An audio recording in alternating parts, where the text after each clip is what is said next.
Mike was the kind of guy everyone at work really liked. Seriously, he was awesome. If you were struggling with a tricky computer thing, Mike was your guy. He'd patiently show you what to do step by step. He never made you feel silly for not knowing. Mike always had a smile ready for everyone he passed in the hallway. He remembered people's names and even asked about their pets. He was just a genuinely nice person, and the office felt brighter with him around. Lots of people said he was the best team player they knew. He was super helpful, always willing to lend a hand. If someone was buried under a pile of papers, Mike would offer to help sort them. When the coffee machine ran out, Mike would be the first to make a fresh pot. He even brought in donuts on Fridays sometimes. Not just any donuts, but the good ones with sprinkles. Everyone loved Friday donuts with Mike. He shared his best ideas in meetings and always gave credit to others if they helped him. He was a true team player through and through.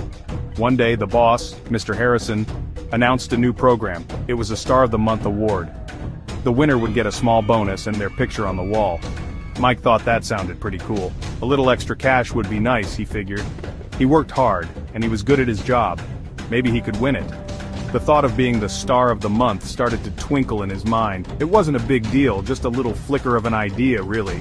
He started thinking just a little bit about how he could stand out. Maybe he could finish his reports a little faster, or perhaps he could suggest a really smart idea in the next big meeting. It wasn't like he was planning anything bad. He still wanted to be a good guy. But the idea of that bonus, and seeing his own smiling face on the wall, was surprisingly tempting.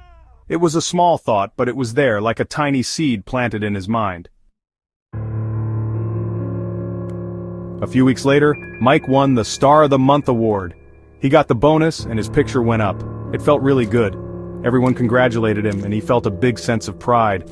That extra money was nice too. He bought himself a fancy new video game he'd been wanting, and seeing his picture there every day, that was pretty neat. He thought, wow, I could get used to this feeling. He started to wonder if he could win it again next month. Soon, Mike started to change, just a little at first. When the team finished a big project, Mike made sure to tell Mr. Harrison all about his specific contributions. He didn't mention Sarah's brilliant idea quite as much as he used to, or how Tom stayed late to fix a problem. It was more about what Mike did.